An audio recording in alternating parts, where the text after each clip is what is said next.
Hello everybody, welcome back to yet another video. Right, now, for ages now, you guys have been complaining at me that my audio has been terrible.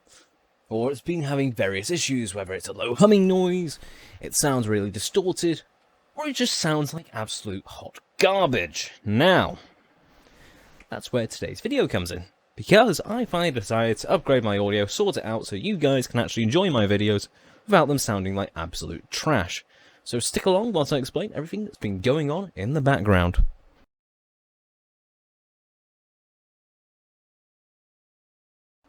Okay, so first off, yeah, I've had issues for a long time. Now, you may remember my very first video.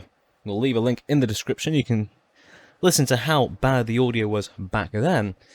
Well, it started off with me making a very poor decision. One, it relates back to this.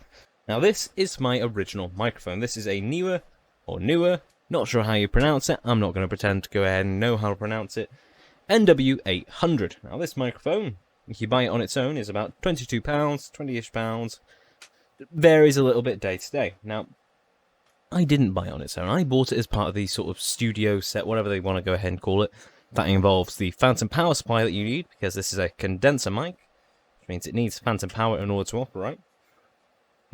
One means that it also doesn't just come with this cable, which is the XLR to 3.5mm, which in most cases is useless, because without either an audio interface or a very powerful DAC, this isn't going to get enough power on just this cable, meaning that you're not going to hear anything.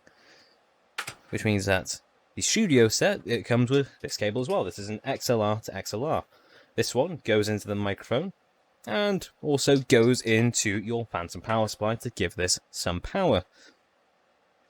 And that was almost good enough, but I didn't quite have enough length on this, so I ended up getting a little cable extension, and that's sort of how it went. It went from this onto the boom arm here with its pop filter and all the fancy doodads, went by a cable into the phantom power supply, which is underneath the desk. You won't be able to see it. Then from that phantom power supply into the back of my motherboard. Now, that was another issue. So first off, it sounded like hot garbage. Absolutely buzzing, terrible, nowhere near loud enough, etc. So I thought, okay, maybe there's a grounding issue somewhere. That sounds pretty reasonable. The motherboard was kind of old. So the first thing I did was I bought this. This is the Sound Blaster Play-Free external DAC. Bought this as a sort of external sound card solution to see if I can maybe fix the audio there. I'm going to lay that down because I'll need that in a minute. Fix the audio there. See if perhaps it's just a matter of it's a grounding issue. Now, it did fix a lot of problems, but they still weren't all quite, well, fixed enough for it to sound reasonably decent, which means even still, with a DAC that costs as much as this doesn't sound brilliant. So I looked for a different solution, particularly when I went ahead and redid all my networking gear, because sitting over there is my network switch, as well as Sky's own proprietary Wi-Fi, whatever the hell they want to call it, wireless doodad that works a lot better than normal Wi-Fi for connecting point to point, which then goes into my network switch. Basically, that means that I've got a wireless transmitter about 3 feet away from a cable, an audio cable, and these pick up a lot of interference, and particularly this audio cable, because this isn't a, as it says, high-grade, low-noise microphone cable. No, this is literally the cheapest XLR cable they can manufacture, because, keep in mind, this costs 22 quid. The set that it was bundled with cost 35 quid, which means they've got a one-fit-in power supply, a boom arm, all the mounting gear for this, pop filter, as well as an XLR cable, all for under $15. Now, I'm not sure about you, but that doesn't really inspire confidence into the quality of all the stuff that's there, which means, in short, especially with the wireless transmitter over there, it went to absolute dog manure.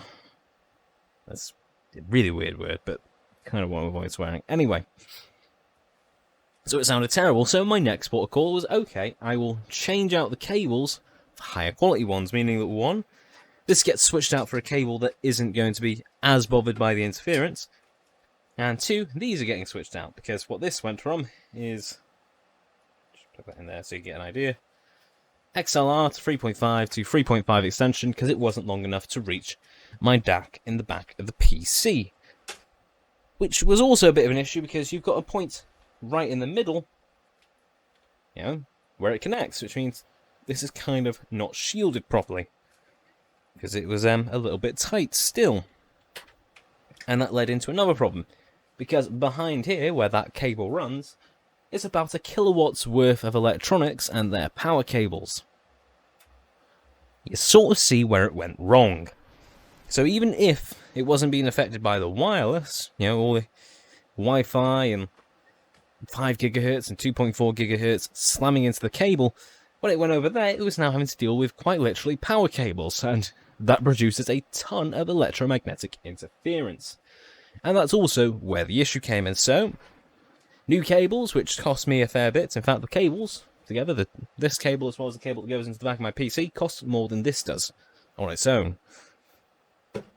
So they're a lot higher quality. And so far, I've had no complaints with them. They really do their noise isolate, well, low noise part a lot better. But I still wasn't quite happy, because even with all these little changes, the audio didn't sound great like it was supposed to. So, what I finally decided to do was, 1, change out this really ridiculously cheap piece of rubbish, because this thing, it's cheap. I mean, sure, you might get podcasters who work with it and it works absolutely well for them, but it's literally a very flimsy, yeah, it is steel, but very flimsy steel case, not even remotely shielded electronics, but it does the job. But it doesn't do the job well enough for me, so what I decided to do was I decided to upgrade. And that is where my new microphone comes in, as you can probably hear me talking into this entire time. Now this little device here is the Audio-Technica AT2020. Now this is a very good microphone, and I sort of went for this for a multitude of reasons. 1, it's an XLR mic. 2, it's a condenser mic, which is only for the simple factor of I've already got a phantom power supply. I've already got an entire setup for XLR cables and that lot, so going for anything that isn't XLR is a bit... Well, why would I? Like, sure, I could get a Blue Yeti. Thing is, I hate the Blue Yeti. I'm going to be completely honest. I've heard it many a time, especially without the equalizers, and I just hate how it sounds. It just sounds so tinny and crappy. No offense to Blue, all that lot. I can't stand it. Anytime I've heard it, even with the equalizer to make it sound like an SM7B or whatever, it still sounds crappy to me, and it still has too many issues for me to be comfortable for ever buying one. So that one, straight out of the question, not to mention it's USB, which is kind of an annoyance, because then I've got all this stuff that I don't need, so... Okay. What about this then? I've heard this quite a few times, the AT2020, whilst I've been doing my research. You know, it's an XLR mic, that's great, it's a condenser mic, great, that means I can use all my stuff already. And... well, it was about half the price of a Blue Yeti. And yes, that was a major deciding factor in why I got this over literally anything else. It was well within my budget, because my budget was around about £100. This was £75, which means, yeah, that was pretty damn nice. It's a lot more now at the moment. I think literally the day after I bought it, the price went up to £150. I don't know why, maybe there's just shortages everywhere causing the price to go up, but okay. Anyway, so £75, well within my budget, and I liked the way it looked. I liked the way it sounded. I liked the fact that it looks like a professional microphone, and it actually might be decent. Looking at the spec sheet, it looks good enough. On top of that, this is a proper cardioid condenser mic. Not this cardioid condenser mic. Now, this is a condenser mic. It won't work without the power supply. And this is technically a cardioid mic, but it sounds like garbage. Now, what cardioid means is every mic has got what's called a polar pattern. What that basically means is the way that it picks up noise. So if you imagine for a second that you've got your microphone here, and you've got a big circle here, so say this is the front of your microphone, what the polar pattern is, it shows where it picks up noise from. So if your microphone is a cardioid mic, it means that it will essentially draw a sort of love heart around there, meaning that all the noise coming from the front, it will pick up. Noise coming from the side, it won't pick up as much. And noise coming from the back, because that's the tip of the heart where it goes in like a love heart, it won't pick up at all, or at very least pick up a very small amount, which means, translated into layman's talk, this has got very good noise isolation, particularly to my voice. Because if I'm talking directly into the front of it, it's not going to be hearing as much noise that's going on behind it, to the side of it, or even the other side of it.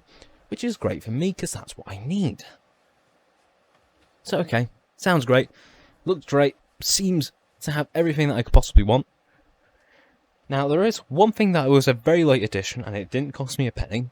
So I'm now running from my PC. My PC goes into this stack, then goes into a 3.5 to XLR cable to the power supply down there. Then from that power supply, via this XLR cable, into my microphone. And that sounds brilliant on its own. Seriously, it sounds amazing. I decided to go just that one step further for extra noise cancellation, and despite the fact that I'm running a GTX 1080, as you are well aware, RTX Voice recently debuted. And granted, it's got a couple of issues, like it will, to put it bluntly, shit the bed every now and then. Like, you try to go ahead and have a call on someone, you join the call, and it just screams at them because it doesn't know what to do because the AI has crashed. But when it is working, however, as you can probably hear, it sounds really nice. Like, if I'm not mistaken, you shouldn't really be able to hear me clicking all around or even tapping on the boom arm too much, which is kind of nice. It means that I can use my brand new clicky switches in my keyboard and all this lot and have that ramping all the way up to 100%, and you shouldn't even be able to hear it, which is brilliant, because that's what I want. I want really good, high-quality audio, so I don't have to spend as much, trying to mitigate everybody's fears about my audio sounding like terrible. 2, because it's nicer to listen to, and I want my videos to be high quality for you guys. And 3, hey, I enjoy this stuff. That's always part of the reason why I do this. So having that NVIDIA RTX Voice, yeah, okay, it has its problems, but when it is working, it works really nicely, and I've been using it this entire time. Which is why, if I do shut up, it goes completely silent. How cool is that? But yeah, anyway. So I think that is where I'm going to have to call the video, because I've probably been rambling on long enough about everything that's been going on over here with this microphone. So anyway, like the video if you like it, dislike it if you dislike it. Any thoughts or questions, leave them in the comments down below. Don't forget to check out my Facebook, Patreon, and Twitch, all are available in the description. I will leave a link to my first video so you can hear the sound difference between this microphone and that one. And, well, like always, it's the 117 Con, signing off. Stay safe, folks, please, seriously. I know everything's going crazy right now, but stay safe, stay at home, and stay protected. And above all, be well, seriously. I worry about you guys. Anyway, have a brilliant day, folks, and I will catch you all in the next one. Until then, ta-ra.